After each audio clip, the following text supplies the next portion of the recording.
Okay, it's January 23rd, 2025. This is the IPS evening deprogram, and in a few days we're going to have a regularly scheduled time slot, likely 7:30 p.m. Mountain Time, like tonight. This is One-Eyed Jack and the Murder Hornets, dawn of a new day. Whatever happened to the Murder Hornets? They never arrived en masse. I sent out live stream notifications today. I didn't yesterday because I wasn't confident yet in the OBS setup, but I think we're good now. So there's going to be a number of people rolling in. In fact, let me go ahead and turn on the audio streams.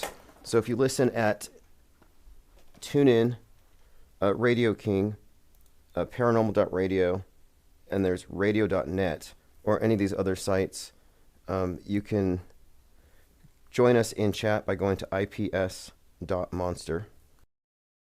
There's a lot to talk about today. So I have my IPR Points of Interest. So let's start with that, and then we'll go through things.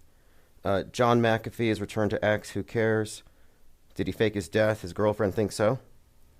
And there's this drama with Barack Obama and Jennifer Aniston, dating rumors. And some suggest that there's some friction between Obama and Michelle over Jennifer Aniston. Generally, I wouldn't care about such a thing. You know, Angela, Jolene, and Jennifer Aniston, Brad Pitt, like these celebrities, who cares, right? However, the Obamas produced Leave the World Behind. And Leave the World Behind contains a ton of predictive programming and coded messaging, symbolism. It's been analyzed like crazy. Almost like mainstream predictive programming, that one. But one of the subplots of Leave the World Behind was the TV series Friends. And right before the release, you had the very high-profile death of Matthew Perry, who drowned. And one of the themes in the Leave the World Behind was this flood. And the production company's even called Higher Ground, which seems to allude to such a thing. But Jennifer Aniston being a star of Friends, which is a huge part of the subplot of that particular movie, is kind of interesting in this context. So having Obama and Aniston mentioned together seems a little scripty. And speaking of scripty, this latest school shooting, Solomon Henderson, I've already suggested that it's a psyop. And previously, my first impression was it's probably real because the body count is so low. But like with many of these things, I wait and see if there's any immediately discernible political agenda attached to it. And sure enough, it's tied in to Netflix, the Madness show. It's tied into alt-right figures who are all referenced in that show. In fact, I was looking at this thing, and judging by his t-shirt, I said, this is going to bring Ye into the conversation. Which sounds like, okay, what do you mean? Well, there's this whole drama with Ye from a couple of years ago where he did the White Lives Matter with Candace Owens. So Candace Owens, Ye, do White Lives Matter, destroy his career. He gets kicked off of Twitter/X. And at the time, we were talking about the significance of his song Black Skinhead. Now, this is all stuff we've already gone over before, but it adds to this because after this, he had this other controversy related to a T-shirt he wore. It wasn't a huge controversy, but the timing of it. He had just gone on his apology tour, kind of apologizing for all of his so-called anti-Semitic tweets and stuff. And then he wears a Burzum shirt, which is a black metal band associated with apparently Nazis and anti-Semitic murder or something like that. So the fact he would wear that is something of a provocation and a contradiction to his apology. Well, the shooter, Solomon Henderson, was wearing a Burzum shirt. So when I saw that, I said, this is going to drag you into the conversation. It turns out on his manifesto, he cites as his inspiration Candace Owens, Nick Fuentes, and Kanye West. And when I was looking at this, I said the reference to Kanye West and Burzum is the Black Skinhead. It's all Helter Skelter. Turner Diaries, Death of the West. And interestingly, he even put the phrase Death to the West in his manifesto. So we'll go over that too. So that's Solomon Henderson, Metascripted Madness. So let's start here. Solomon Henderson Metascripted Madness. And I didn't send out live stream notifications yesterday because, like, again, I wasn't quite confident in OBS. We talked about robots that bleed, trauma mannequins.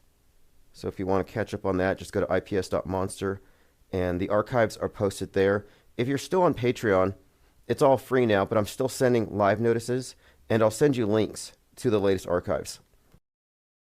I'm just moving away from a certain business model, and I'm trying to get this tabloid into the real world. It has to enter the meatverse. It's just digital right now, and I think I can do it, but I need to have a separate income stream, and I've come up with it. I have a side business that I'm working on, as well as my art, and I think within a month, I'm going to have it kicked off. So I'll have more information about that as things progress, and pretty much all of my blog posts are going to show up in print, as well as interviews that I transcribe. There's quite a lot of content I have. It's kind of a travesty it's taken me this long, but it's going to be worth it. And much of the content is timeless anyway. If you want to do some retro auto-hoaxing, this will be your source material. You'll go back to a issue of the tabloid from 6 months ago to know, okay, what was happening at that time. And I'll be including mind maps. Not to mention it's high-quality laser print. There's going to be a ton of artwork. So anyway, Solomon Henderson Metascripted Madness, why I think it's a psyop. So Netflix had a character called Brother 14 in their show called The Madness. Now again, Netflix is government propaganda. It's not the simulation putting synchronistic messages for truthers. No, it's government propaganda. The fact that the Obamas are behind Leave the World Behind should seal that for you. It should just, it's case closed. It's all propaganda. It's simply the case that entertainment is used to help drive home the fake news, and the fake news becomes our fake, completely fabricated history, which then becomes carved in stone, the official story that you can't contradict. The fact the Obamas are in the predictive programming business is rather insightful here.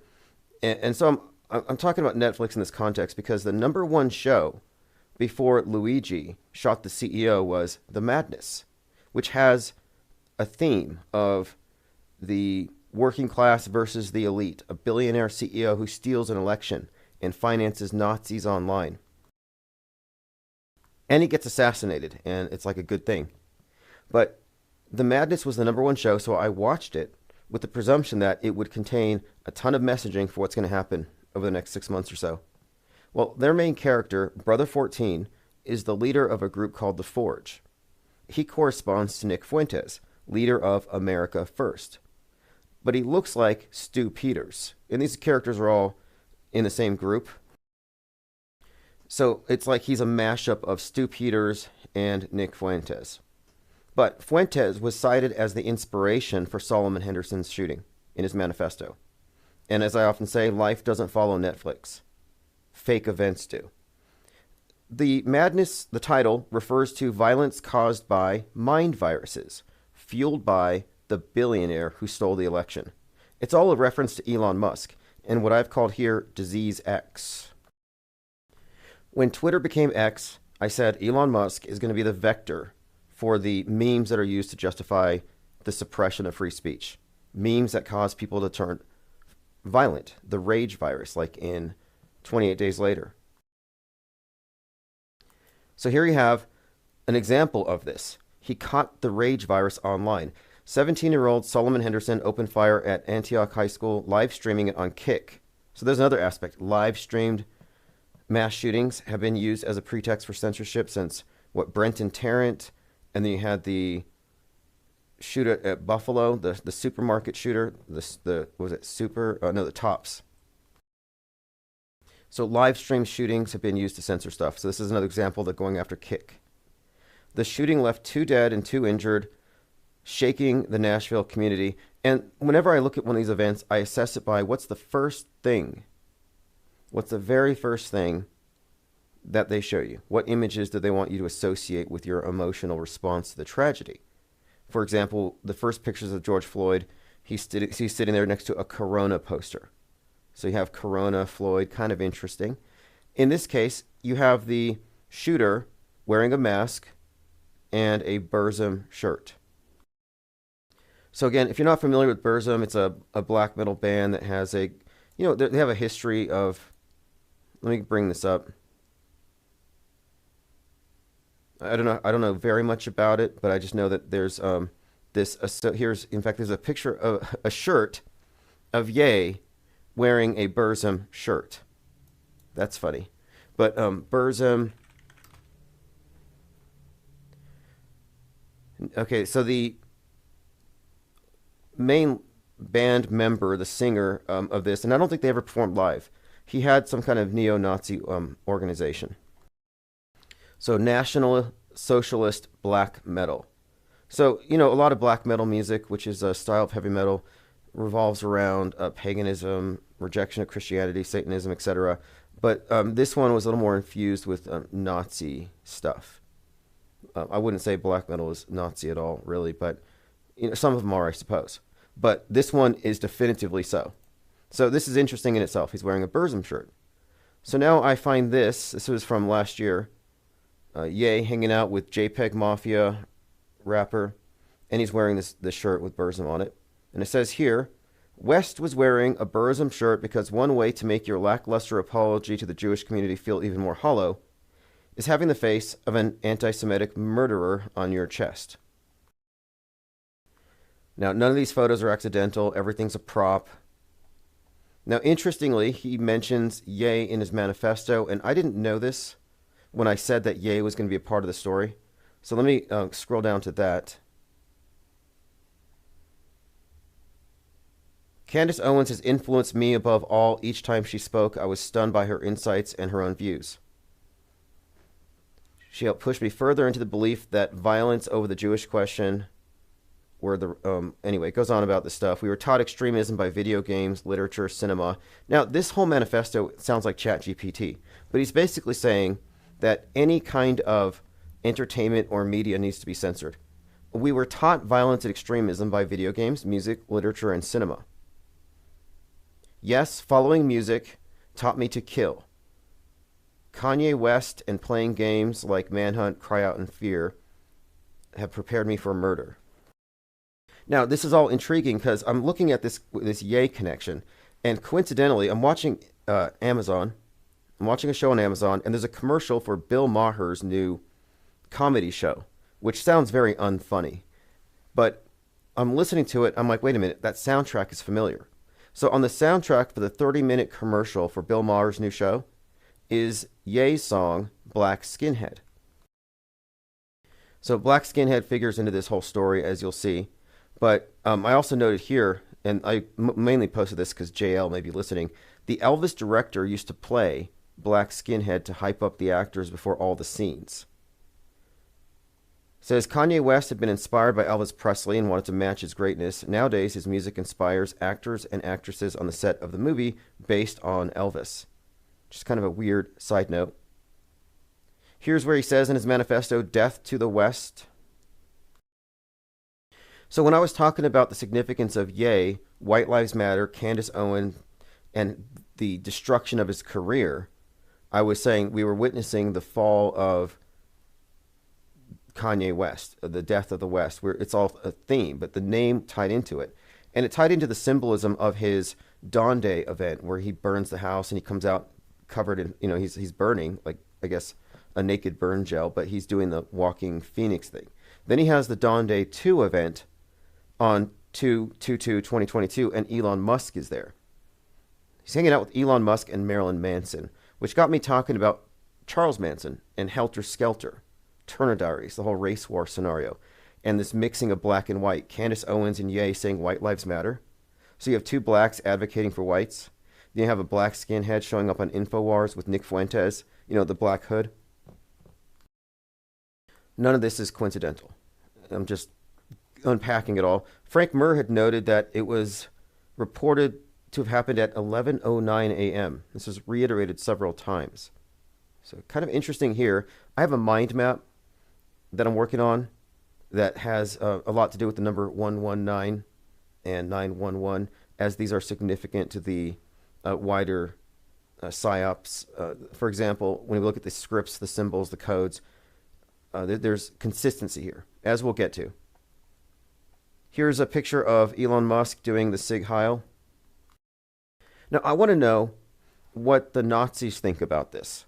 Because the ADL says it's not a Nazi salute, that he was just being exuberant and autistic or something, which doesn't make any sense to me. But I'm just noting the significance of this. And then the Nashville shooter was apparently a black white supremacist. And here he is giving the Nazi salute. Now, he was inspired by Candace Owens, which is interesting because she espouses views that, if spoken by a white male, would be called racist and sexist. But it's all about, I think it's about inversion.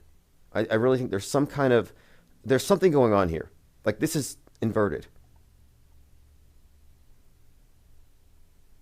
Now, again, interestingly, he mentions Ye in his manifesto specifically. So you have Ye, Black Skinhead, White Lives Matter, Candace Owens, who was the other inspiration for the shooting. Now, I have a mind map on this topic, which we'll be going over here soon. Okay, next, Obama, Jennifer Aniston, and Leave the World Behind. Rumors and PSYOP theater. Here are the headlines. Is the Obama family having a hard time amid the raging relationship speculations? Jennifer Aniston admitted an affair with Barack Obama. Here's why Obama and Aniston dating rumors are trending. Is Jennifer Aniston responsible for Barack and Michelle's alleged frosty relationship? So President Obama's Higher Ground Productions releases Leave the World Behind, a horror apocalypse end of the world movie that involves the television show Friends in its subplots. Rose, who's compared to Donnie Darko, is obsessed with the show and wants to see how it ends. Friends star Jennifer Aniston, of course, is a key player in this story, and so is Matthew Perry, who died, I think it was the 28th of October. So it died a month before this thing came out. And he drowned, which again ties into the drowning theme, the flood theme in Leave the World Behind. So here's what I'm suggesting here is that this is probably not a real affair, but it's some kind of a psyop, and I think it has to tie in. I think it ties into Leave the World Behind in some way. I'm interested in your thoughts, but I don't look at the stuff as real news. I think this is some kind of tabloid trash that's leading to something. Okay, so let's go to. I don't care so much about John McAfee. It's just some old, Q-hopium. We may get into that. Did Garrett Ziggler kill a cat?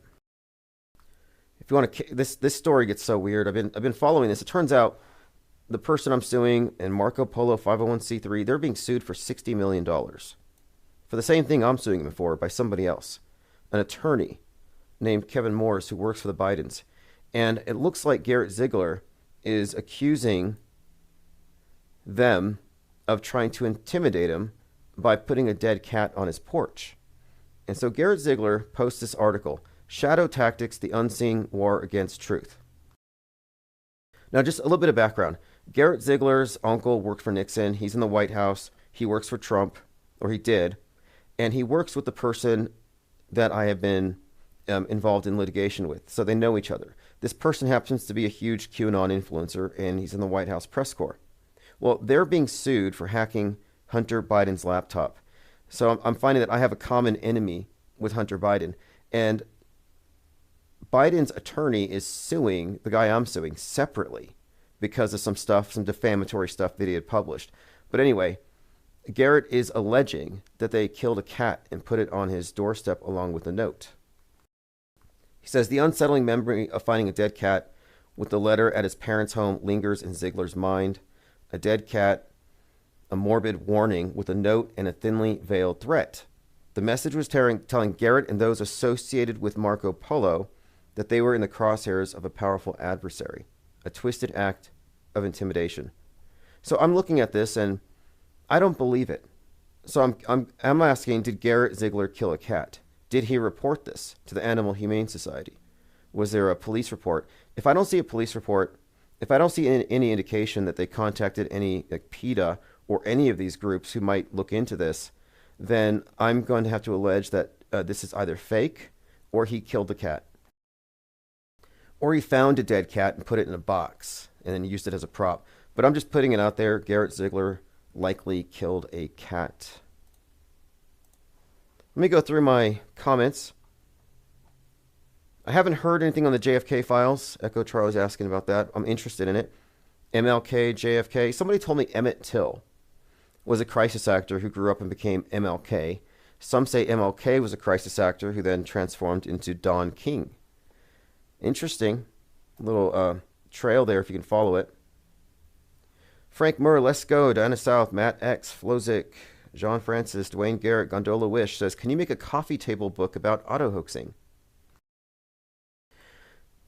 Sure. You know, I'm actually thinking that the tabloid will be the coffee table book.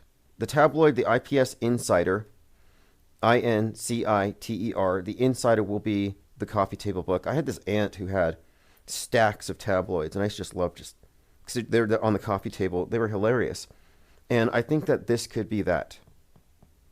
And it'll be up to date. It'll be reciprocal. Like in other words, it's not just a paper, but it has an online component. Every single article, every podcast, every interview will have a QR code that directly connects you to content to download, including the art. So I'm trying to make this thing into a kind of a groundbreaking sort of tabloid because it will be both digital and physical at the same time. And everything you have in print will be a doorway, a direct path into the think tank in our body of research. Mark Foley says, funny how this shooting happens after the big Trump EO regarding government censorship, complete mockery. Well, okay, so the whole case is being made here that Candace Owens and Nick Fuentes, who should be censored, but they're not because of Elon Musk, caused this individual to have self-hate, to internalize white supremacy like Candace Owens, and then do some kind of a murder.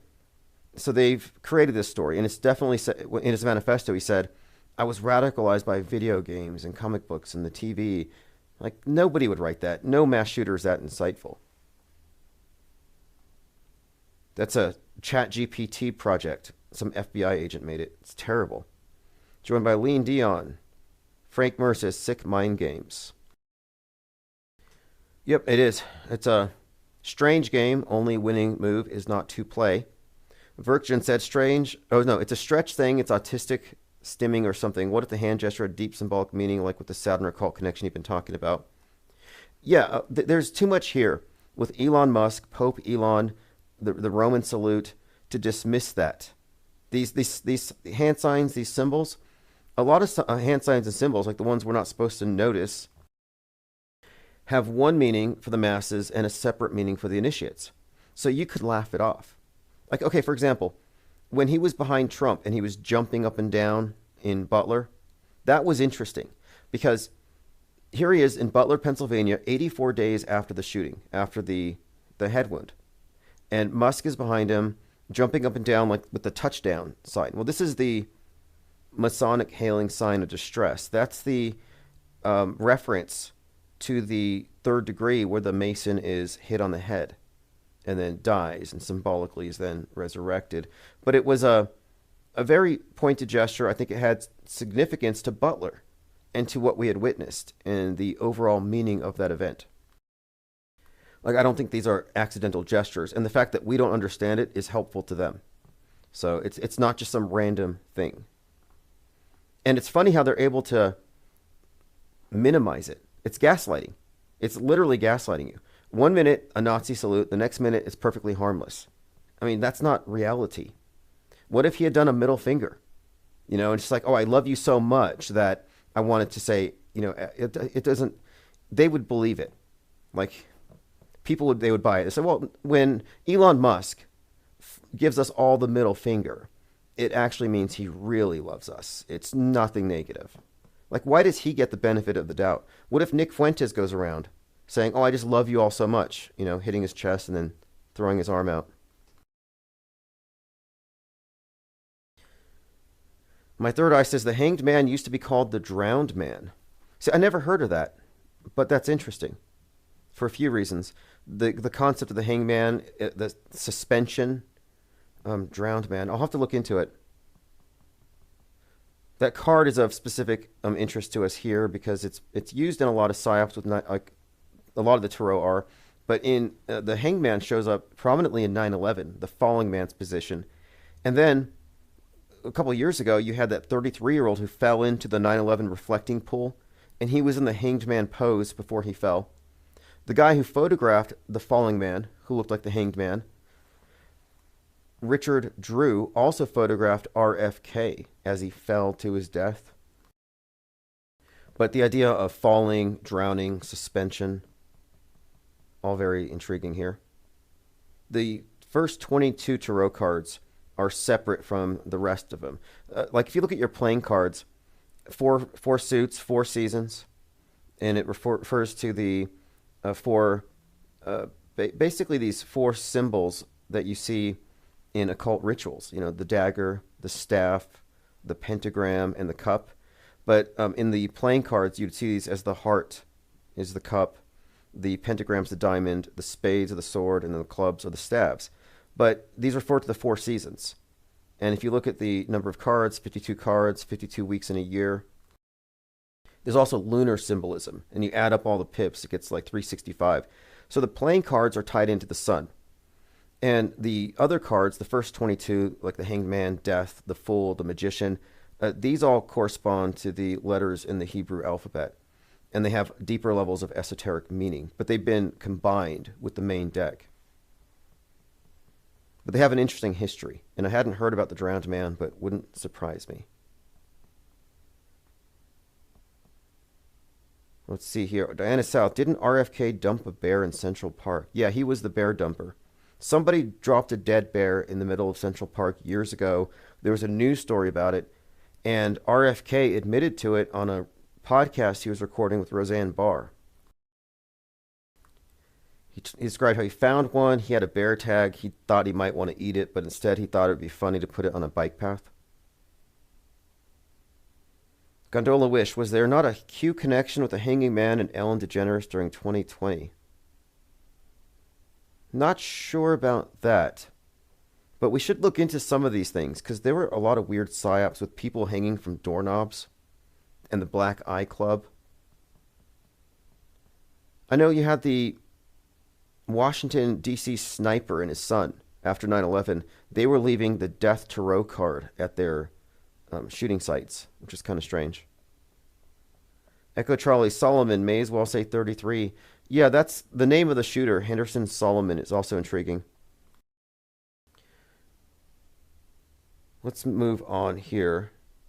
Another thing I wanted to talk about was how before Christmas I had said, based on the movie that's coming out called The Homestead, about Los Angeles getting nuked and the ensuing chaos, I was saying that, you know, we're going to see this devastation. Maybe LA is going to get nuked. I mean, maybe not literally, but this is what they're putting out into the zeitgeist. They want to paint your worldview a certain way. And so against the backdrop of Christmas and family and just shopping, you have this movie and the posters and the imagery is all about the destruction of Los Angeles. So we noted this before, and I said 2025, LA is going to get it.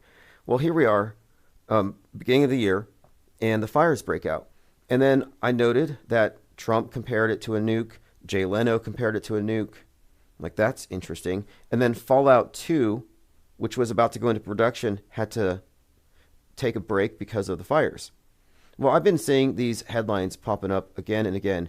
Hughes Fire, latest horrific wildfire to explode in LA, forces 30K to evacuate, torches 10 acres after, quote, nuclear prediction. So these words are like spells, they're painting a picture, but I'm just noting here that we were talking about the nuclear devastation of LA based on the movies. And again, life doesn't follow Netflix, life doesn't follow Hollywood, but fake events do. So that was just another example of what we would call predictive, concurrent, and reinforcement programming. It allows them to describe things in a certain way, to paint your interpretation of things.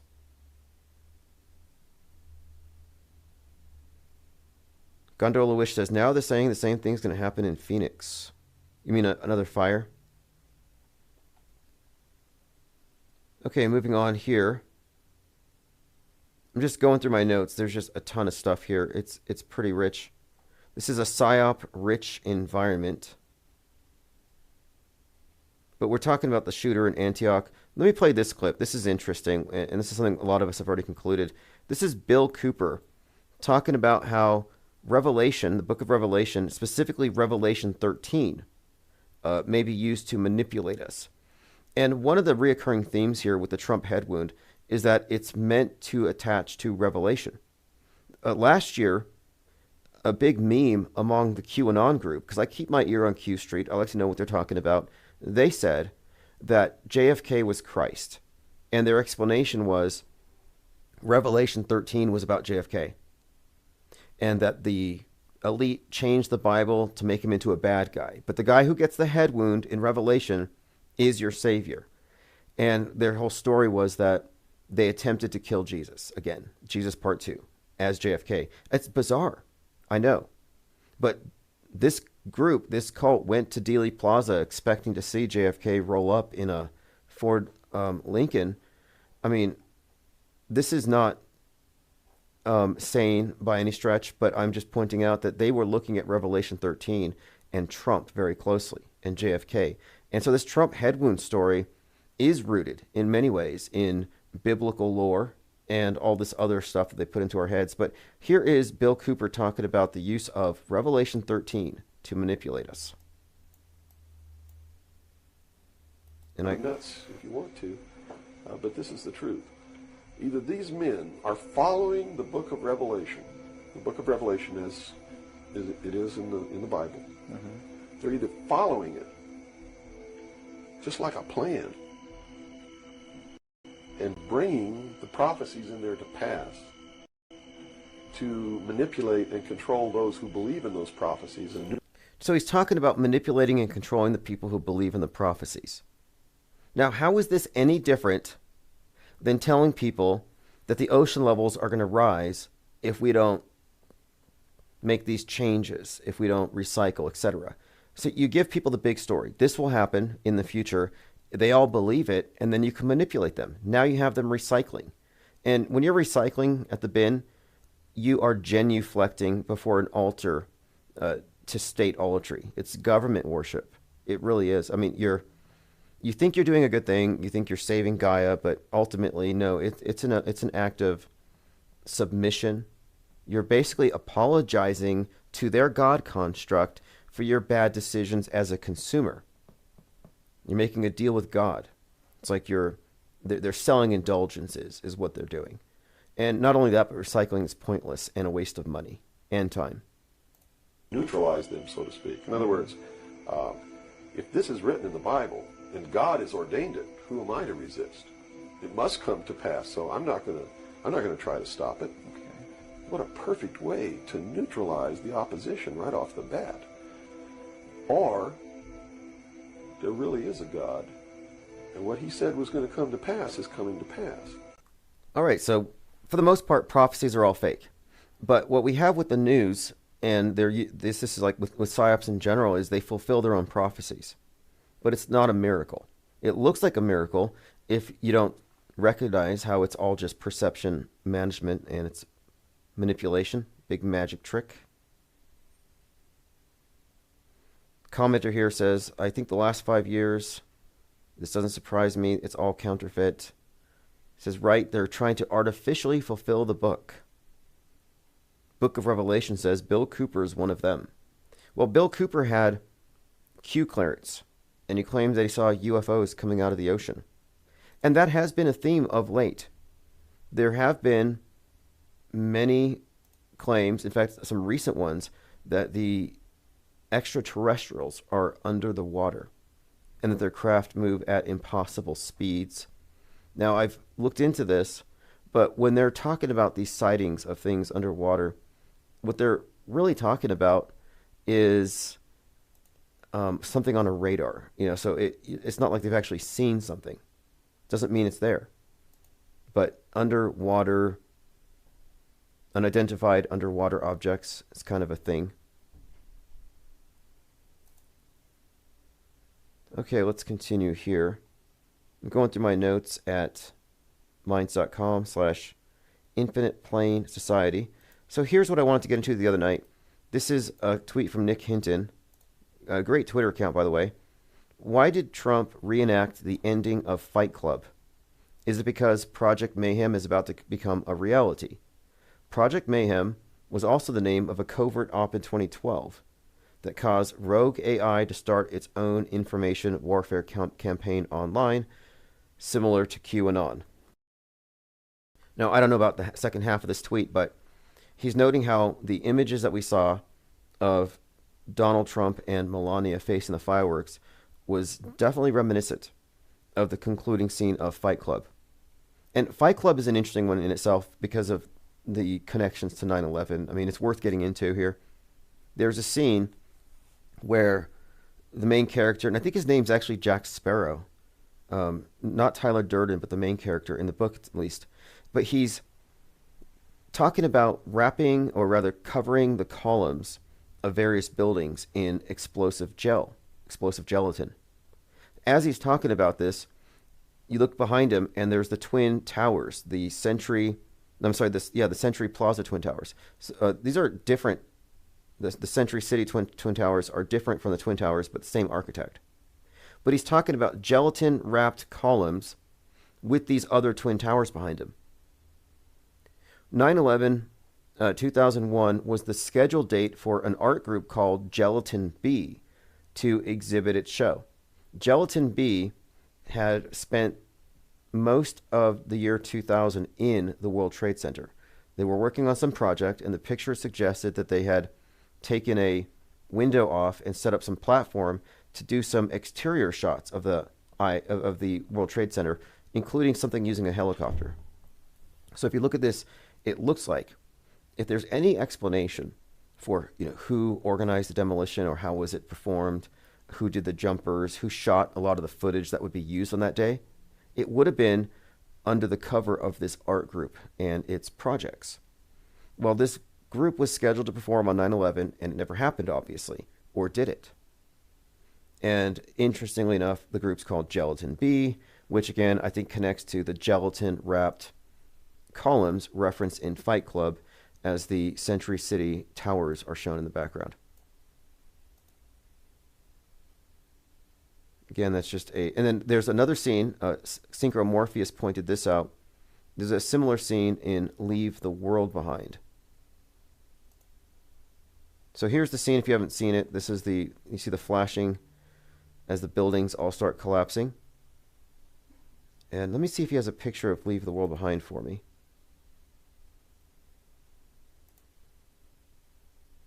I'll have to find it. Oh, here it is.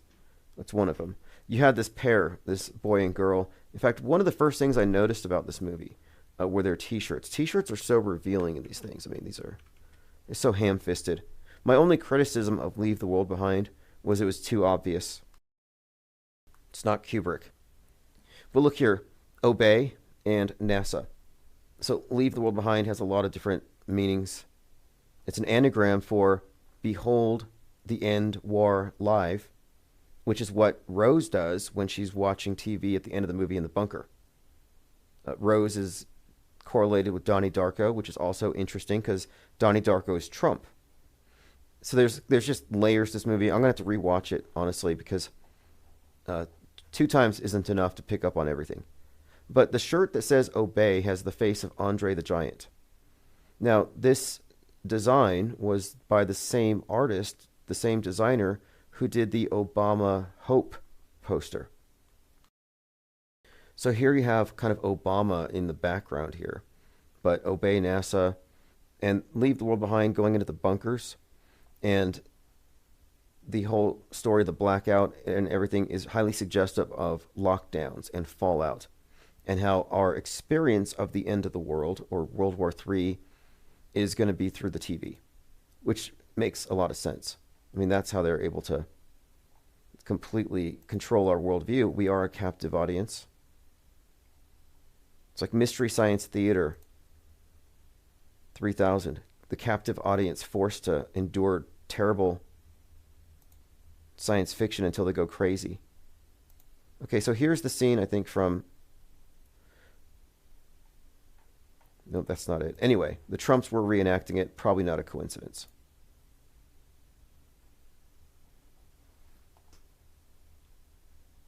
Gondola Wish says Chuck Palahniuk is an extremely bizarre individual. I'm not familiar with him outside of his book Fight Club, which I read, and I think I read Haunted, which was pretty sick. In fact, it was very sick. Like, it was just pure shock, I think was the point. Okay, let's see here. The Antioch high school shooter Solomon Henderson made a bunch of references to other shooters taking photos of himself, imitating their poses, and dressing up as them. So I often talk about how they all exist within the mainstream media's fictional universe, and all these fake characters reference other characters. When I saw this Natalie Rupnow shooter, I said, look, she's got a KMFDM shirt. That's a reference to the Littleton shooters. And then you had Audrey Hale, who referenced the Littleton shooters in her own manifesto. But this is how they reinforce the programming. All these shooters reference each other. They're inspired by each other. And let's say this one was real. We know all the other ones were fake. So now are we going to say that the media is culpable? That they created this stochastic terrorism, copycat violence? They created this? No, this is as fake as them. Henderson Solomon and Samad Charlie. Okay, so he's literally going through and imitating all these various shooters. Fascinating. There he is again at the Burzum shirt. Then he had his ChatGPT manifesto, for the most part. Some parts of it wouldn't have gone through the ChatGPT filters. Okay, moving on. Going to scroll through my notes. This is not exactly new, but I'm going through my notes because I'm working on the IPS Deep Dive number 2. And the next one's going to be on Joker and the overlapping of the Batman Joker fictional universe, Gotham, with the real world. I often talk about how Netflix precedes what happens in the news, but a lot of our conditioning is also coming from these various movie franchises that are very popular. And popularity is one of the key indicators that it's going to be used for propaganda. I watched The Madness because it was number 1. I had no interest in it. And I watched it, and I'm like, wow, this is 100% preparing us for the Luigi thing. And it brought up, it introduced us to the next phase of Elon Musk's character as this, I guess, what do you call him? This, with Trump, this sidekick role. But mainly, though, in the movie The Madness, in the show, it's inferred that he stole the election, which, again, has been a theme recently. So here's an image of Batman with the burning bat behind him. And I want to mention, too, that the bat has been used as a phoenix symbol for some time. But it started in the Batman movies, the burning bat. And by Phoenix, like Joaquin Phoenix, all this Phoenix symbolism encoded into these movies. I think it specifically also refers to 2020. Because in Dark Knight Rises, as I was showing, there's predictive programming for that. When he tells his sidekick to put on a mask to protect those that he loves. And he gives him this smoke bomb that looks like a COVID ball. That was predictive of 2020. But the burning bat, too. Because if anything was the excuse for shutting everything down, burn it down, which we saw, and build back better, it would have been the Bat Phoenix.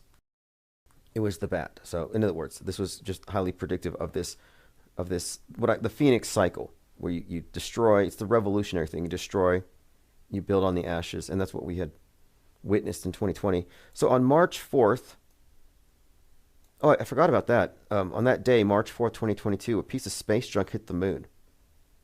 That has to be significant. I'll have to look into that again. But on March 4th, 2022, the surviving Boston bombing terrorist, Joker Sarnoff, affectionately known as the Joker, had his death penalty reinstated the same day the new Batman movie came out. The Batman-Joker dialectic is used in many of the major psychological operation narratives. Even the bomb holes left by the CGI planes on the WTC towers look like the Batman logo. Interesting connection there. Truman B3000 says Elon Musk proposed a $20 billion tunnel from New York to London. This idea of Hyperloop and tunnels weirdly ties into Musk's obsession with the number 42, ties into Lewis Carroll, Alice in Wonderland, and she's falling through this like zero G. She's just kind of floating down into Wonderland. But it was Lewis Carroll who posited the idea that if you could drill a hole from one end of the Earth to the other and fall in one side, you would fall, accelerate, and then you would decelerate, and you'd arrive at the other side. I mean, it's this whole mathematical formula that would describe your trajectory, but they said it would take 42 minutes to fall through the Earth. That's kind of where that got started. And I thought, is this the first description, like the first hypothetical idea of like space travel, frictionless travel? I mean, is that kind of, I was wondering if that was some, but anyway, this ties into Elon Musk and his company called Boring, which does the tunnel boring. Interestingly, one of the drills that they use to do these tunnels underground is called the Alice. And it's not called Alice because of Alice in Wonderland. It's called Alice because the name of one of the designers. They say it's not because of Alice in Wonderland. But the idea of the tunneling through the Earth and all this stuff with Musk, I think also reinforces his Gene Wilder, Willy Wonka aspect. Willy Wonka, the tunnel that goes to the land where the candy's made. Traveling at a high rate of speed. I mean, this Hyperloop thing is likely how they can fake space travel, in my opinion. All right, let's move on. I'm going through my Twitter feed at IPS Think Tank. This is pretty bad. This shooter, bad as in cringy. Here's the shooter making TikTok videos.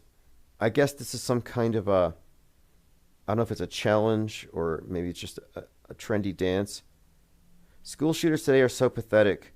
Who's going to take this guy seriously, says Princess Ketamine Queen. Probably an Elon Musk sock puppet. But look at this guy. He's prancing around with his hands on his head like a bunny. I don't know the meaning of it. But like this is like, yeah, let's go ahead and censor the internet right now. McAfee came back. Who cares? I can't be bothered. Now, I don't know what to make of this. This is a cruise line in Australia, P&O Cruises. They had their staff walk out with costumes meant to represent upside-down snow cones, but they look like KKK. But they should get a pass. If Musk can get a pass, they can get a pass. In fact, they should be able to walk around with their upside-down snow cone hats and express their love for everybody on the boat by putting a hand to their chest and then saluting out at 45 degrees up. I mean, that's pretty much the kind of excuse that they've given to Musk. So this is excusable. 17-year-old shooter Solomon Henderson live streamed the attack on Kick and posted his manifesto on Instagram before it was taken down. He had a Q&A. One other point about this shooting that makes me think it's fake. It's all minors. These are all minors involved. These aren't people who should even be named on TV. It's a crime scene. I mean, you get presumption of innocence. How do we know he was the only shooter? Has enough time even passed for us to get all the facts? Why is the media being fed this entire narrative and the manifesto and the bigger story that involves Candace Owens and Nick Fuentes? Why are they throwing this all out there if there hasn't even been enough time to conduct autopsies to ensure that this person killed that person? In other words, there's no, the regular process isn't being observed here. It's what I call Scooby-Doo justice. Like one episode of this cartoon, at the end they unmask the bad guy. And that's what we have here. You have the whole story neatly packaged, happens in 24 hours. Perfect for a society with no attention span. Like Miles Mathis says, they got rid of serial killers and replaced them with mass shooters because we don't have the attention span to pay attention to one killer for 6 months. And I agree with that. Okay, so he is the big news right now. I'm waiting to see any feedback from Candace Owens. I'm waiting also to see what Nick Fuentes has to say about it. Now, to my point about the character in The Madness, the billionaire representing Musk, listen to this. I mentioned this the other day. To who it may concern, as a former ex-employee, I can't reveal my identity, but Elon Musk took over, everything changed. It started as a social media company but became darker. I was part of a team directly ordered to manipulate Twitter's systems to influence the 2024 U.S. presidential election. It was not subtle. It was not ethical. So the story of Musk interfering in the election was actually referenced in The Madness. That's why I think it's significant to continually bring that particular movie up. And I thought it was just dealing with Musk and Luigi and Nick Fuentes and his assassination attempt. But now I'm seeing it ties into this wider narrative of Helter Skelter, of Turner Diaries, the black skinhead thing. And then bringing Candace Owens into it is also very intriguing. Lane Dion says they never accomplish anything to do with the manifestos, pointless acts that then help the state. Yeah, it gets rid of the need to rely on due process to figure out what happened. It lets the public decide in the court of public opinion. They read the manifesto and they just agree, okay, something must be done. It works great. All manifestos should just be considered props, and they're very self-serving from the perspective of the state. Like he basically said, if you read between the lines, if only I hadn't had to be exposed to X and to Yay, this never would have happened. If only I hadn't listened to Candace Owens, this wouldn't have happened. Because Candace Owens would I think would be relatable to him if he's a black white supremacist. And this is like some kind, like, I often talk about her because I think that she's a contrived character. I don't believe she could really believe any of the things that she says. In fact, I'm pretty sure none of them do. Okay, let's see what we have here. A lot of people have been talking about Melania's hat. And before this, in our Discord server, people have been posting this story with Aaron Rodgers. Has been talking about this character, this Black Hat Man character, the Hat Man. So if you haven't seen that story, Aaron Rodgers won't stop talking about the Hat Man since his ayahuasca trip. So he takes some drugs, and he sees this man in black with this wide-brimmed hat. That's kind of the story. And apparently he's talking about it quite a lot. Well, many people have compared the Hat Man to Melania Trump.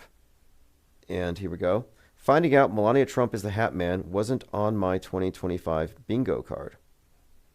A lot of talk about this hat. Hamburglar, Spy versus Spy, Design Authority, The Strangers. I think it's Saturnian. I think that's the main thing. Dinah South says, who writes the manifesto? It's probably Department of, the GAG, the Government Actors Guild, where they have the crisis actors. I'm guessing it's ChatGPT.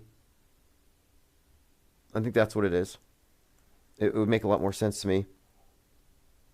They're replacing crisis actors with AI, with simulation, the training dummies that can bleed and talk. I was talking about one yesterday, some animatronic training dummy for casualty simulations that has a feature where you talk through its microphone and it will speak, but it'll distort your voice so it sounds like you're a 5-year-old. Like that's the kind of technology that they have right now. But I think the main thing here is the fact that there's just so much mis and disinformation that it doesn't even matter anymore. The truth gets submerged instantly. Mae Musk is a goose-stepping Nazi like her father, Joshua Helderman, who was a Hitler supporter who moved to Pretoria 2 years after they started advertising it as a whites-only paradise. So this is an article by Jim Stewartson, who's been talking a lot about the roots of Musk, and he... this is a clip that he found. This is Musk's father. Werner von Braun's book spoke about that the head of the Mars colony would be called the Elon. This is it. The new head of the Mars colony would be called the Elon. And he suggested that Musk was named for this. Again, if you haven't read it, Mars, A Technical Tale by Werner von Braun. The picture of Werner von Braun hanging out with Walt Disney really says it all. But this is intriguing here just to watch the gaslighting working. It works. Gaslighting works. Lying is the most powerful form of magic. If there is such a thing as magic, forget the ritual stuff, the ceremonies. The most powerful form of reality manipulation is the spoken word. It's the lie. It's just really incredible. So he comes out and he does this. He could have goose-stepped. He could have worn an upside-down snow cone hat and done the Nazi salute. And he would have all of these groups basically taking his side. Oh, he didn't mean it. Like, what would he have to do for them to take it seriously? Like, how does he emphasize, no, I actually do mean this? Like, can he? It's just really, it's gaslighting. Like, it's not rational to pretend like it isn't what it was. It's some kind of a psyop, some kind of a joke, something like that. So here's some more information regarding von Braun. Okay, here we go. Nazi recruited many German scientists after the end of World War II. Many were a member of the Nazi Party. The work of these scientists was instrumental in the U.S. space program. That's why it always surprised me that Eric Dubé had such vitriol for NASA. Like, he hated NASA. Maybe he still does. Like, I don't have, hate for any of this stuff. I'm pretty impartial about it. But it's like, you think of all people, Dubé would have some love for some fellow Nazis, but he's like, no, NASA's bad. So they're the bad Nazis then. Okay.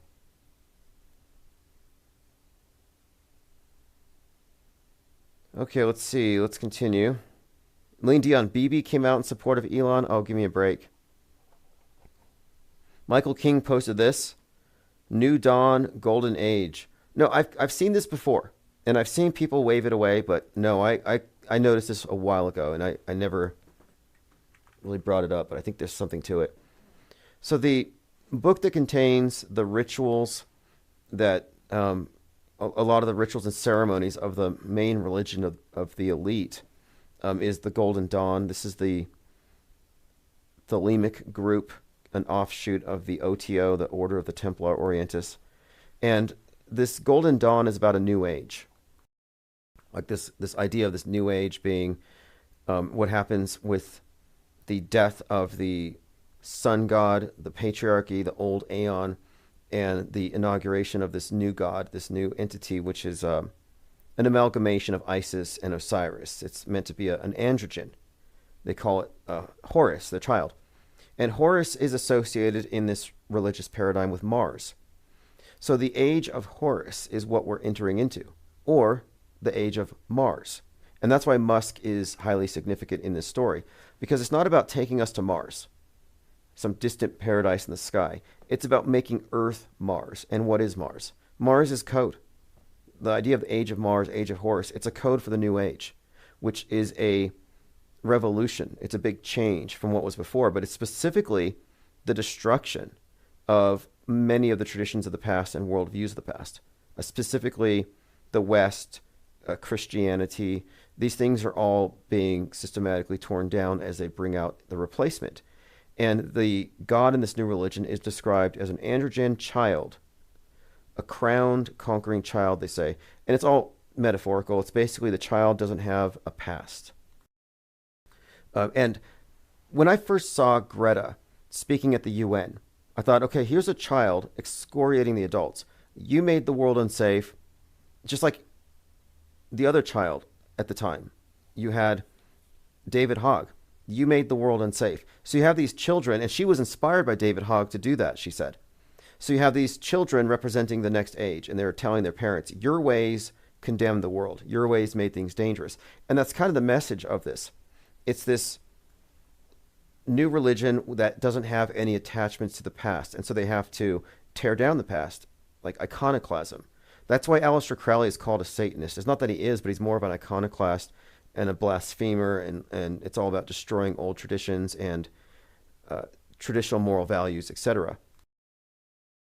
But I was walking through a Walgreens, and I saw this shelf full of dolls. that were all like this little blonde girl with braids, and I was like, oh, that's not Greta, that's Frozen. So I was thinking, okay, Elsa from Frozen looks like Greta. There's got to be a message here.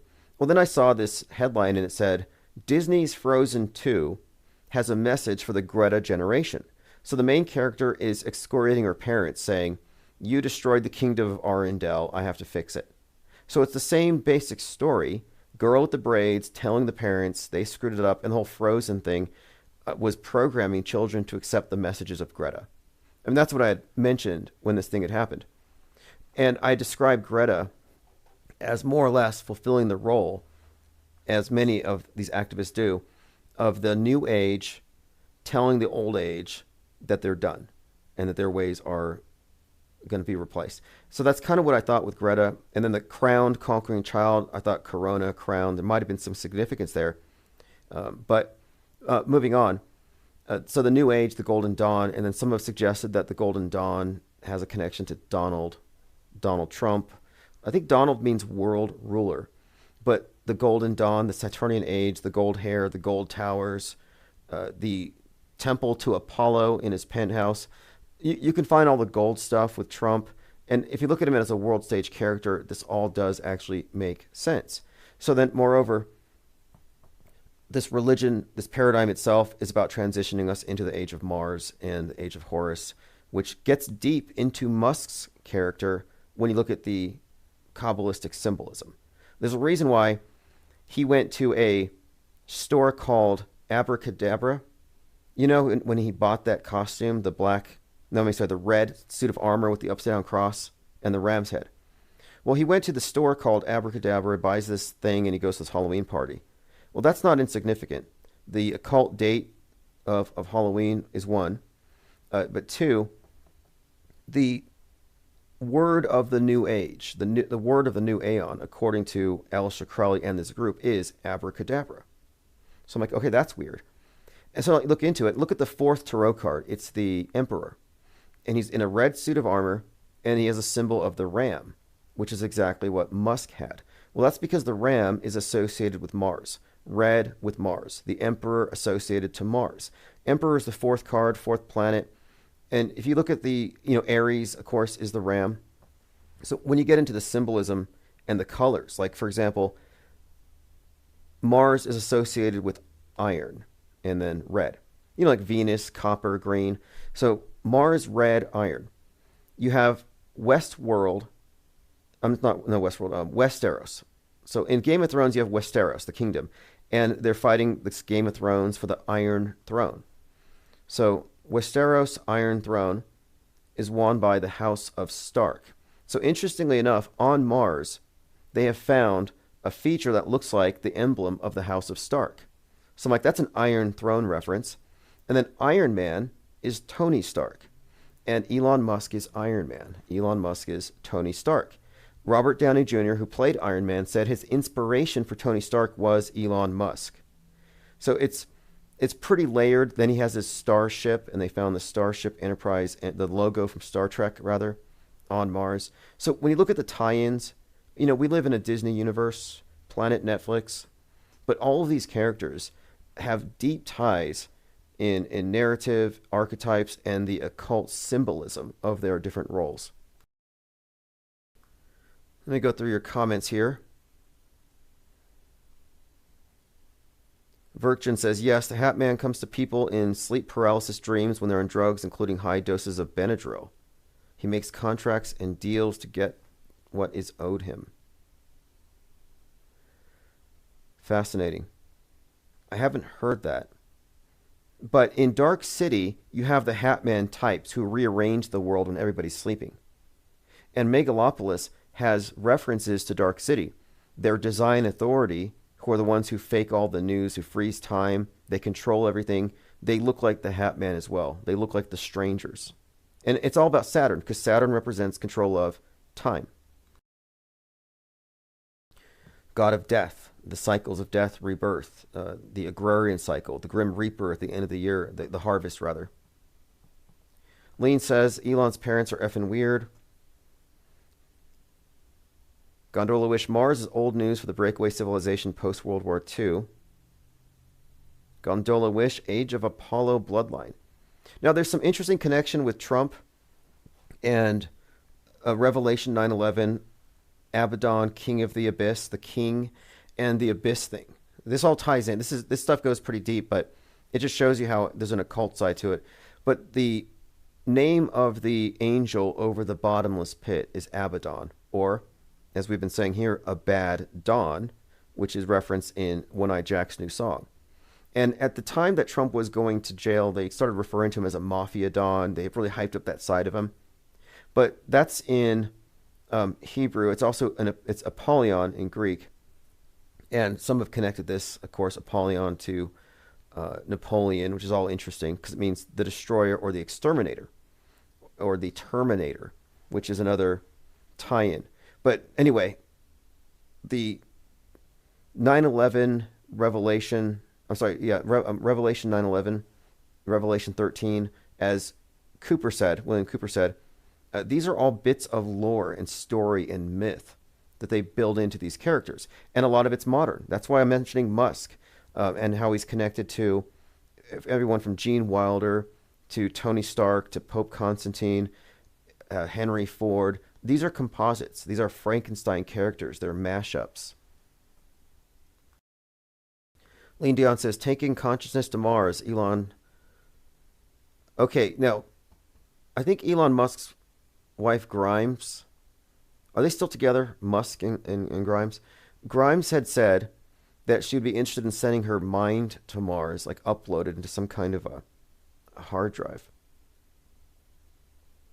I mean, what if they eventually sell people on this? You know, Mars is a sim. Beam your consciousness up into it. Put your body into stasis. You know, that was the story in Vanilla Sky. Cryogenics as life extension. And while you're cryogenically frozen, your mind goes into a simulation. And the idea is that you'll wake up in a few hundred years when they have the technology to resurrect you.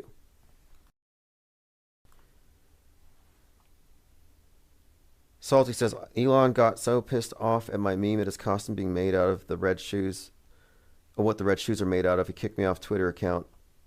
You know, I know for a fact that there's some shenanigans with Twitter and X, and I was blocked from Spaces. I could not stream on Spaces, so I never built a crowd there. I just gave up on it. I thought, why would that be? And there are two different individuals who work for Starlink Security that were following me. One of them just was following me and Musk, and I messaged him. And this was after we pointed out Mousegate. So there does seem to be a lot of damage control. And if you are speaking the truth, yeah, you're going to be drowned out. It doesn't matter. You could speak the truth on primetime TV and no one's going to believe you. So it's basically pointless within the box. It only makes sense outside of the box. But even still, there is some damage control efforts. Okay, let's see here. Thinkerbell says, Walt Disney's cryogenically frozen. I've heard about that his head is like frozen somewhere. Fascinating. Probably true. I'll have to look that up because they said it was a rumor, but I'm pretty sure it's true.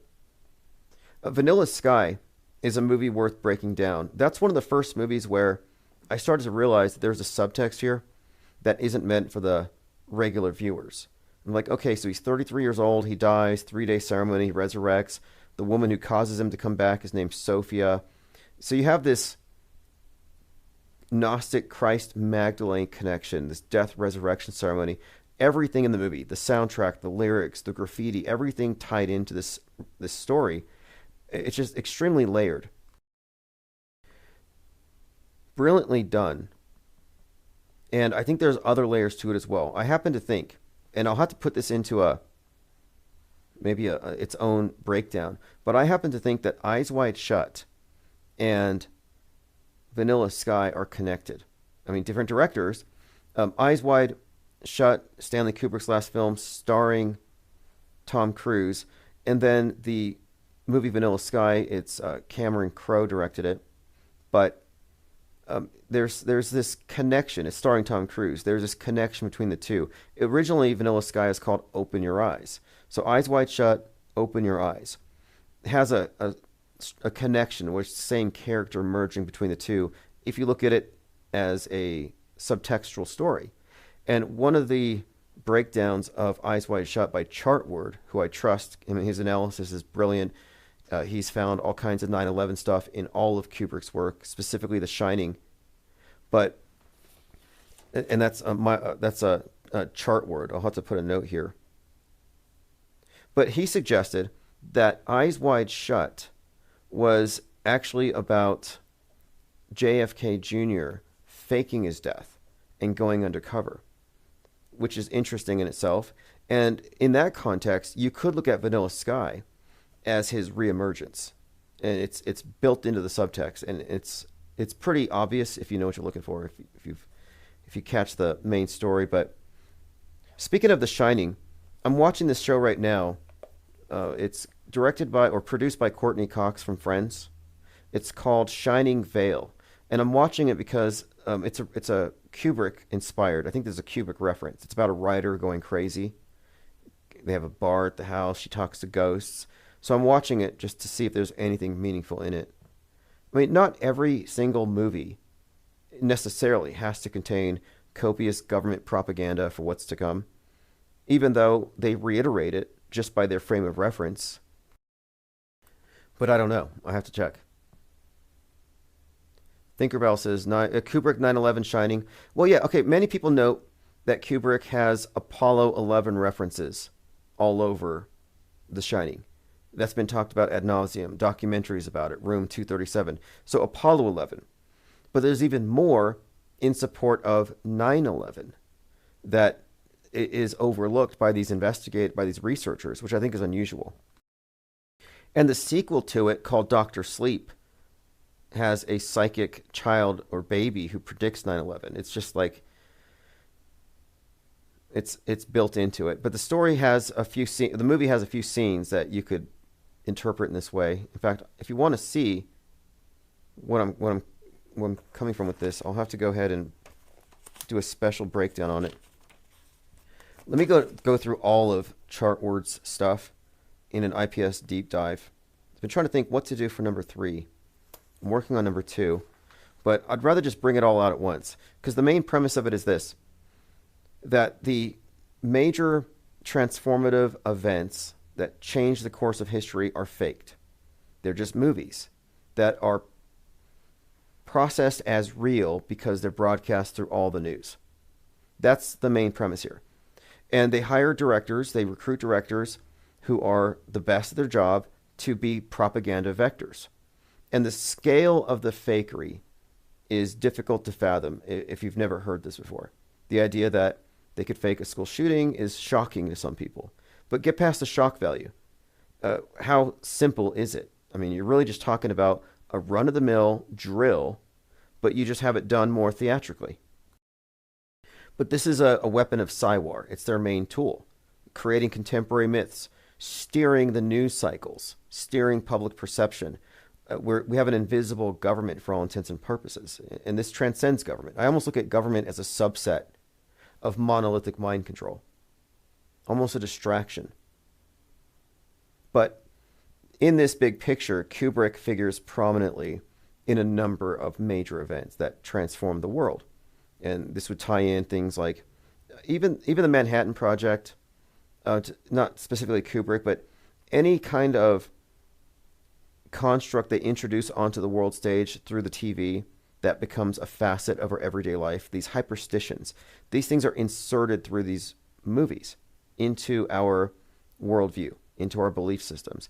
And yeah, Kubrick is a big name, but he's not the only one. 9/11 has his fingerprints all over it, but also James Cameron, also Tom Clancy. There are dozens, if not hundreds, of directors and writers whose work has been appropriated for that particular psyop. Not that they're all in the know about all of it. They could just be prostituting their work. Why would they have to know? But I imagine that certain ones would have high security clearance and would be very much in the know. The Obamas, for example. The Obamas and their Leave the World Behind. But I will do a special IPR breakdown on the work of Chartword, kind of an enigmatic individual who put out these incredible breakdowns that I've never seen anything like it. And when I saw his work, it goes as deep as we go into our work. But when I saw his work on 9/11, it became even clearer to me that this is not anomalous, but it's systemic, that the fakery is structural, that the news media does report real news, but at times they are serving as an instrument of propaganda for the government, as propaganda vectors, but that the entertainment media is specifically entrained to the news, that the big entertainment has all been co-opted. I mean, it's easy to imagine an artist being co-opted to serve a purpose. Well, what's the difference between an artist and a movie production company? They don't even have to know. There's total plausible deniability. It's so compartmentalized. But what we have discerned here is not only do we have a predictive model by looking at entertainment to see what's to come, but we've been making accurate predictions based on it. Even before I watch a movie, I will point it out. This movie is going to be the subject of my study tonight because it's number one. And it's going to have some impact. It's going to have some influence on what happens next, as far as it's going to relate. It's going to set narratives. It's going to put characters on the world stage. And it absolutely did. And the madness is one of the greatest examples lately. Between Musk, Nick Fuentes, Lord Loomer, and Stu Peters, and Elon Musk, and Luigi Mangione, all showing up in a fictional format before they have their on-world stage performance of the same basic role. It's a closed system. You know, our mainstream media is a fictional universe, and they're able to manipulate us through this internalized Truman Show. Gondola Wish, can you touch on the significance of the trump card in Tarot? Yeah, the major arcana, the trump cards, I've heard them called the keys more commonly. But that is because the group I studied, it was called the BOTA, and they had this course on studying the tarot cards and their meanings.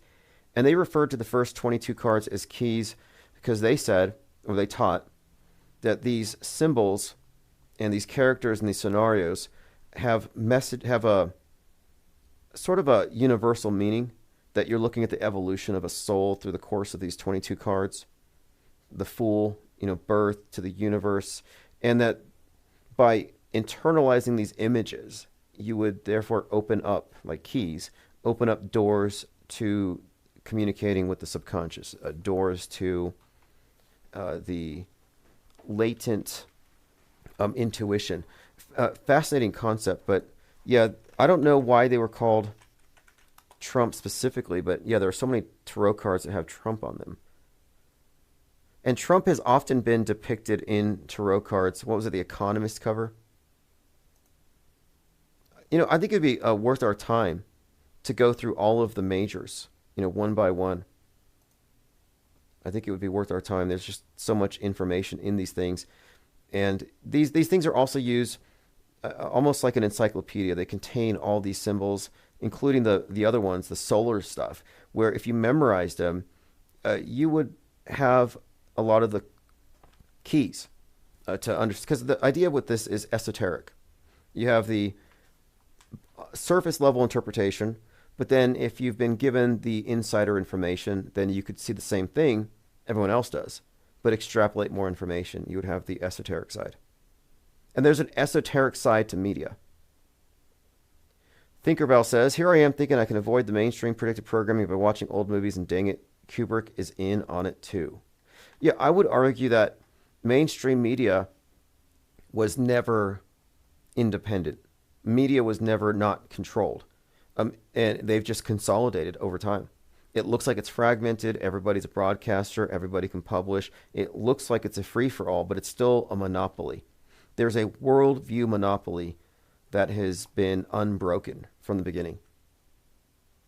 And all of the old movies. I mean, look, okay, JFK assassination, predictive programming, you had Suddenly, as a Frank Sinatra. You had the Manchurian Candidate, both of which were watched by Lee Harvey Oswald. And I think there was a third one. And then on the day of the event, the commentators were talking about various breaches in security that led to assassinations. And then 2 months before JFK was killed, he and Jackie made a home movie while they were on vacation involving Secret Service, where they pretended to assassinate him, and they covered him in Heinz 57. What's up, Francis Edward Penguini? Yeah, you want to call in? Let me open phones. I'd like to try out my phones, actually. We haven't had a chance to. Let me turn them on. It's 505-510-4226. I have a new computer.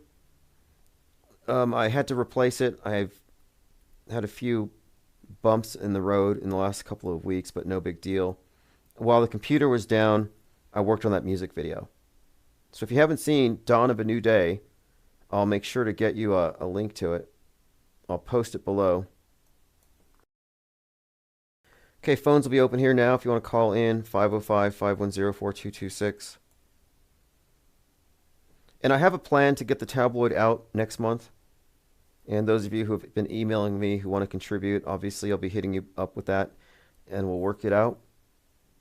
I have enough content for, 3, 4, 5 issues right now. It's just piling up. But as I said, a lot of it's evergreen. It's not, it doesn't have to be topical, because the idea of parallel media is we're observing from the outside the workings of the world stage. We have a separate and parallel record of things. Okay, here we are. Hey, caller, can you hear me okay? Give me just... Hey, you hear me okay, or do I need to adjust my settings? No, that was good. I think for like a second, half a second, it kind of tapped out, but now you're good. Okay, so what do you think about the Golden Dawn? Is that what you're calling on? Oh, no, well, the Golden Dawn, I know a little bit about that, but no, I was calling about the JFK stuff. Okay, yeah, what's up with the JFK stuff? Did they unveil anything? No, there's ever rarely an unveiling of anything. But, no, I am noticing something, and I just put it in the gilded, but of course you're on, so nobody's going to see it. The thing that's being pushed a bunch is this idea about the driver, Secret Service driver, being the shooter, and that's catching a lot of momentum apparently for some reason on the Twitter X. But correct me if I'm wrong. That's why I wanted to ask if anybody else knows. But isn't that originally? I think that's a Bill Cooper theory originally, about the driver being the shooter. Have you heard that, or does anybody in the chat, have they heard that? I think you're right. I think it was Bill Cooper who started that. And if you look at one of the still shot, or one of the frames from the Zapruder film, it does look like the driver is pointing a gun over his shoulder. It does look like that. Right, but it's so blurry. It's so blurry. But the weird thing about it, though, was that then Bill Cooper goes on to embellish it, which, some people like him, some people don't. But I guess this would be one of those situations that would kind of detract from him where, so I don't know if anyone else has seen the video that I saw way back in the day, but he talks about actually like that, the driver being the guy, but then also that the driver put this poison from a fish, some extremely poisonous fish, like a fucking blowfish or some shit like that. But yeah, apparently I don't know why he would embellish it. It's it could just be the driver shot him. But no, he goes on to add that there's a poison from some fish that was on the bullet, and that's how he shot him. I don't know if anybody else has seen that video, or it's been wiped off the internet or what, but it's out there, or it was, but I don't know if it still is. Fish story. That sounds to me like James Bond or something. Yeah, it sounds like he's reaching. Right. And it's why embellish it further? Why not just be the driver shot him and that was it? Have you heard the one that Jackie? Have you heard the one that Jackie shot him? No, I have not heard that, but I wouldn't doubt that that's out there also, which is hilarious. So anything's possible, I guess. But yeah, one theory is she was an assassin, and it does look like she puts her hand to his head and shoots him. But I've heard that explained as, no, he was a dummy, a Jim Henson puppet, and this was a movie set, and she was pulling the wire to activate the squib that causes his head to blow up. And then when she's crawling on the back of the car, which he gets shot, why is she crawling on the back of the car? What's she reaching for? Well, that was the squib can that she was Yeah, grabbing. or like I guess like devil's advocate, they would say that she was about to, she was trying to like get the hell out of there herself. Like, get me the fuck out of here. My husband's head is blown off.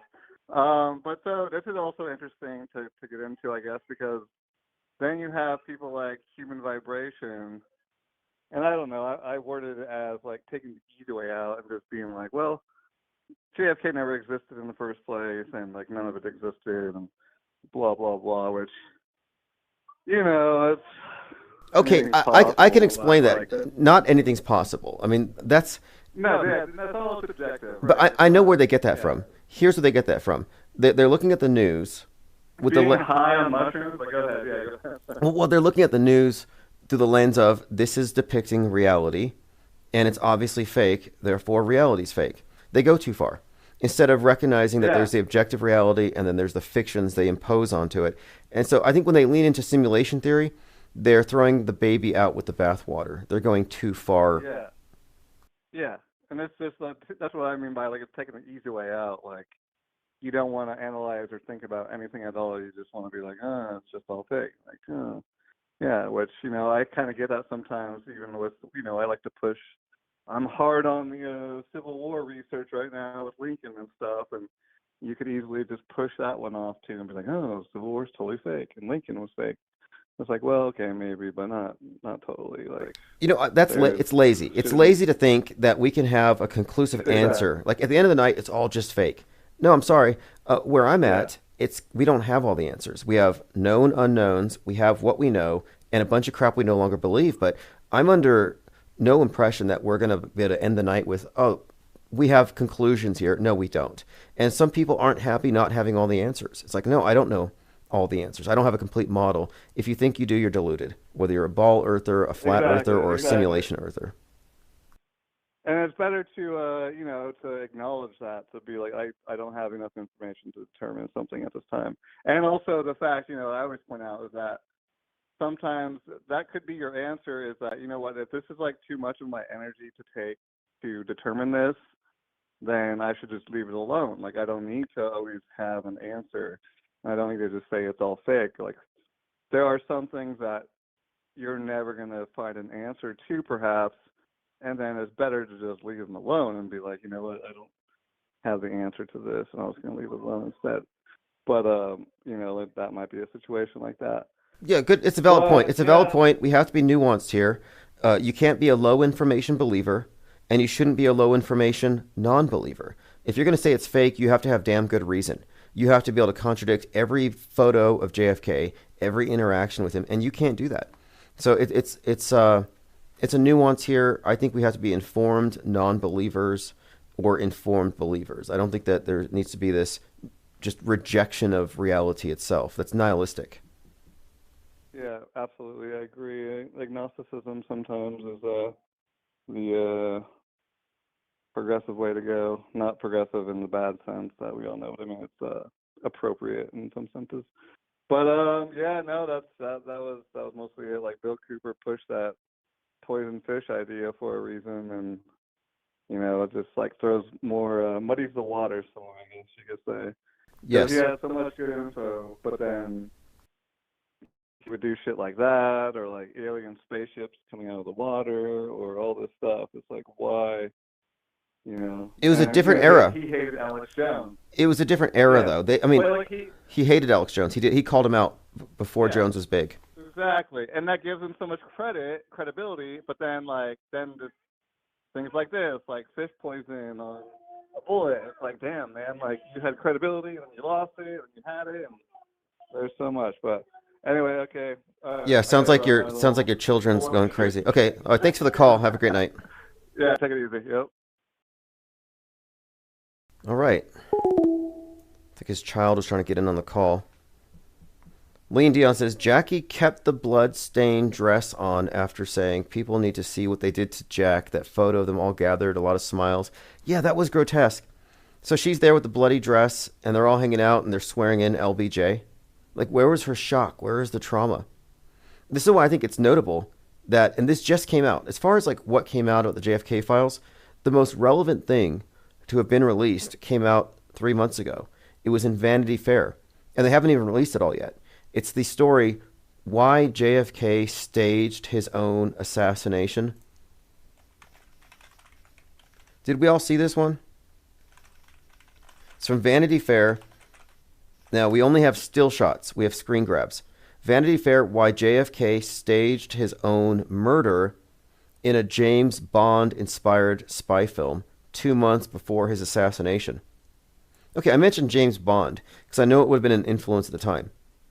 But here we have a story where not just Jackie and JFK, but the Secret Service and some of his friends were involved with a lot of Heinz 57 in staging or faking a movie or an assassination for a movie. And this was on September 22nd, so exactly 2 months before. And here's a scene, one of the shots, where their friend has a noose around his neck and is covered in ketchup. But the entire 16-minute film has not been released. The author of this piece only produced some screen grabs.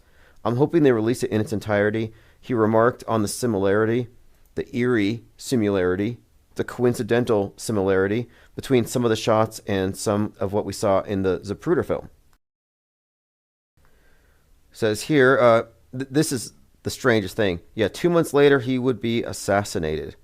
And the guy who was part of this in the Secret Service was the head Secret Service agent on 11/22. This is the piece in Vanity Fair.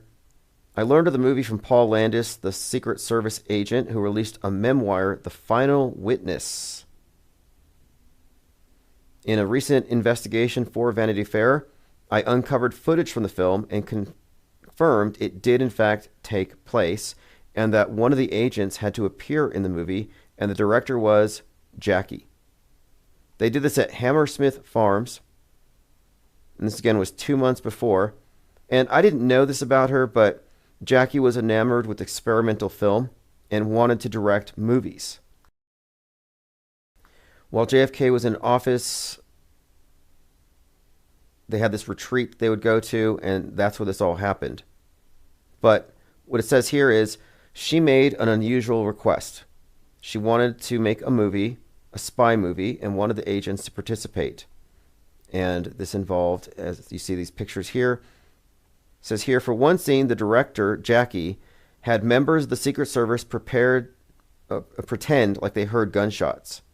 So she has them up there looking down at the car, like the Zapruder film, and they have to go in and they see JFK lying on the ground dead. I mean, what do you make of that?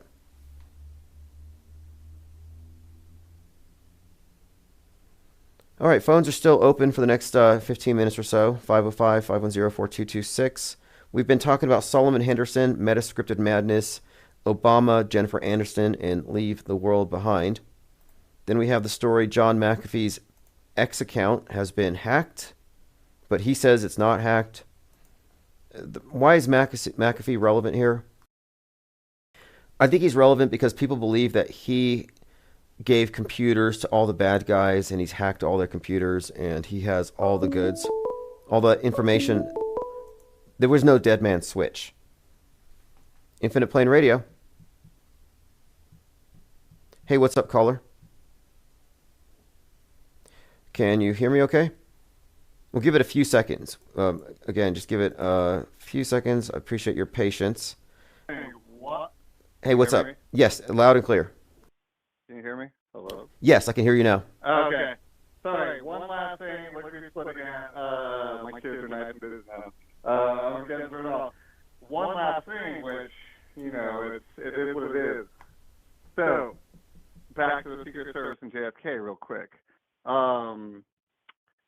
There is the fact that historically, which, you know, you can argue whatever, but the Secret Service was founded as, what is the name of that group?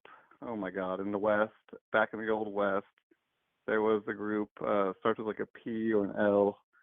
They were a group of just like private investigators and, you know, some would say mercenary people, but they are the ones that evolved into the Secret Service. God damn it, I can't remember the exact name right now, but they're like a group, like a family that You know, they were just kind of a gang back in the West, the Old West. And anyway, point being that I'll remember it and I'll type it in there. But yeah, they are the people that turned into the Peddington Group or something like that. They turned into the Secret Service. And so that would give credence to this idea. You know, I want to be open-minded about all this, that the Secret Service could have done it, and even though like X and Twitter's blowing it up, and usually that's bullshit, but you know there is also the other side where. Well, listen to this. The head of the Secret Service, Sean Curran. This was the guy who was behind Trump when Trump was doing fight. The guy with the right behind him. Yeah, he's going to be now the head of the Secret Service.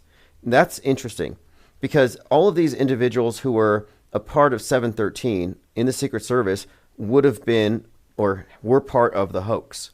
None of them were tricked. Right, exactly. And so that could easily be because the Secret Service, like I was saying, is founded on this group of already fucking, I guess you would call them criminals, like mercenary criminals from the Old West. I wish I could remember the goddamn name. Or somebody would. Somebody will, yeah. Just grok it. We'll look into it. Some of the Pelton Group or the Pelton. I don't know. I'll find it. Okay. Anyway, I just want to show that part. Okay, anyway. Appreciate the call. Apparently, I have a little bit of echo here, so I'm going to fix that really quick. Thanks for the call. All right. Okay, someone said there's echo on the call. I'll see if I can fix that really quick here. Thank you for that. The reason I didn't send notifications yesterday is I wanted to make sure everything was fixed.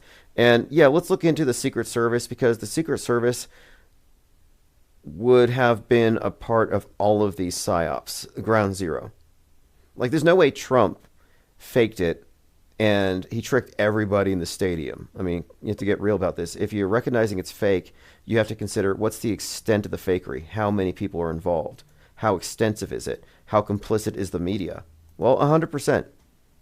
There's a reason why the left wing, who had every incentive to expose the hoax, did not. Think about that. If it was really a competition and they wanted to undermine the other guy or the other, whatever it is, you know, we're talking about in politics, whatever the race is, there's always something on the other side that you could call out and undermine their credibility. And they never call it out. Deprogrammed Truther got the live stream notification but could not find the video. Really? Did you go to infiniteplane.live? That should send you to it. But I'll see what I can do. I blame YouTube at this point. Pinkertons, says Plain Decoded. Pinkerton National Detective Agency. Okay. That's that piece of information he was looking for. Thinkerbell says the pink Chanel suit is in the National Archives, not viewable to the public until 2103 per the family. So there's a dress with blood on it. Is that what we're seeing here? Now, is there significance to it? I mean, to the dresses here. There's got to be. I mean, I don't want to... There's been stuff with dresses in the past, and everything with this... Whatever's running this place has layers of meaning. But yeah, that'd be really easy to determine that it was just Heinz 57 and not whatever blood type JFK had. By the way, I'm working on IPS Deep Dive number 2. So if you haven't seen the first one, it was on the Trump head wound. This one's going to be on the Batman, Joker, Gotham overlap with real world events. And as a backdrop, instead of a dry erase board, I'm using this, which I have been working on off and on for the last couple of months.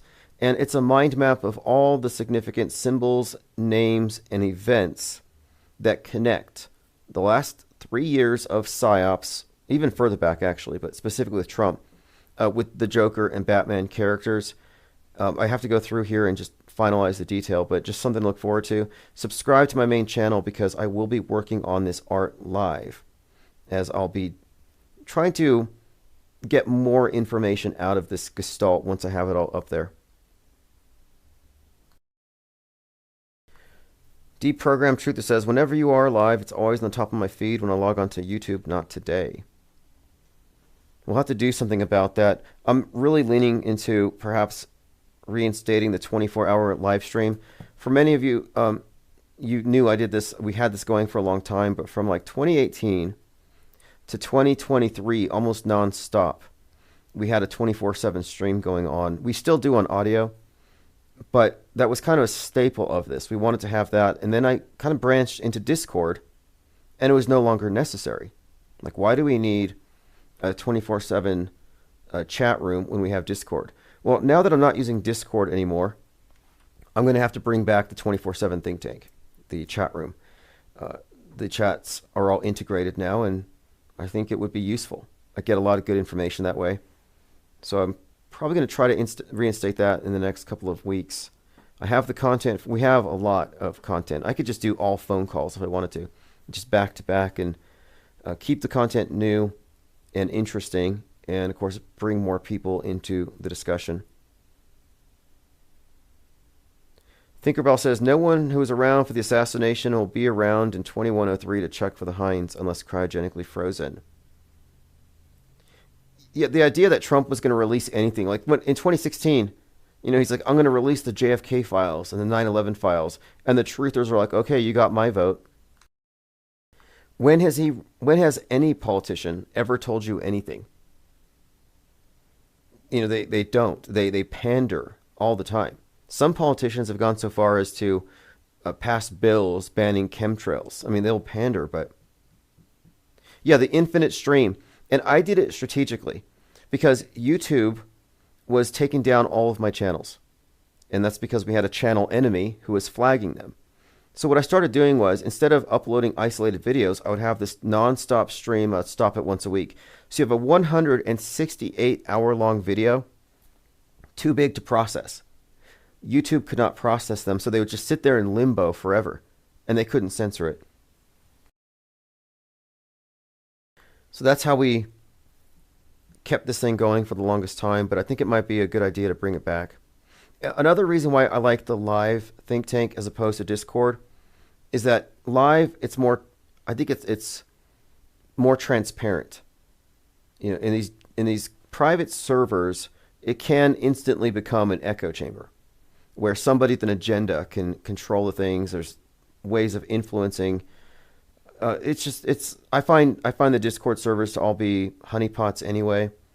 And if you want serious discourse and research, I think it has to be live. I think there has to be this transparency and open think tank as opposed to a closed echo chamber. Now, we still have Gilded, where we post all of our research, but most of our developments, most of our ideas, most of the intel is crowdsourced live, as we do here, as we have done for 7 years. It's been almost 7 years. So I want to thank all of you who have been supporters of this channel, and I am moving into the next phase where I am branching out from the subscription model, and I'm starting on a few side projects, small businesses, to finance this on the side so I can accelerate everything. I want to have the tabloid in a publishable format. I want to have it in distribution really next month. And it should have been done 2 months ago, 3 months ago. I was hoping for November, but it doesn't matter in the long run because it is a long-term project. All right, thanks for the call. And, we have been getting a lot of first-time callers in the last few months, which is kind of nice. People have been listening for years are, calling in and kind of just giving us their take, which is nice to know because things have evolved. In the last month, we've had the final experiment, which has had some significant ramifications for the whole flat versus round thing, which is really a distraction from NASA criticism. Criticism of NASA is a separate conversation from the shape of the world, and they managed to put these things together in such a way that they conflated them in such a way that now it's like to criticize NASA is to be instantly discredited by these people who have this alternative cosmology. I'm like, that's such a straw man. Anyway, thanks for joining. This is One-Eyed Jack and the Shells. Just a bowl cut away. I'll send out notifications daily now, and archives will go out later on tonight. That's Nipsey Hussle going into that ambulance.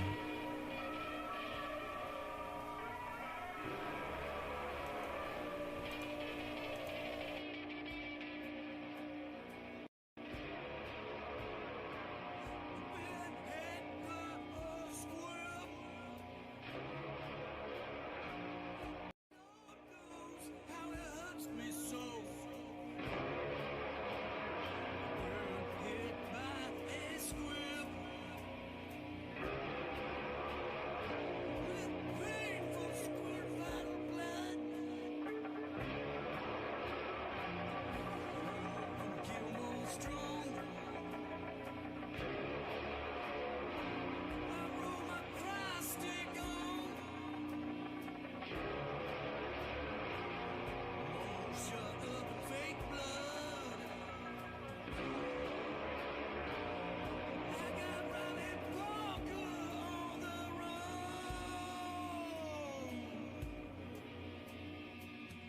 Just a bow cuts away. Another angry white kid. Just a bow cuts away. Greta's going to be pissed.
Just auto hoax it. Just to focus away.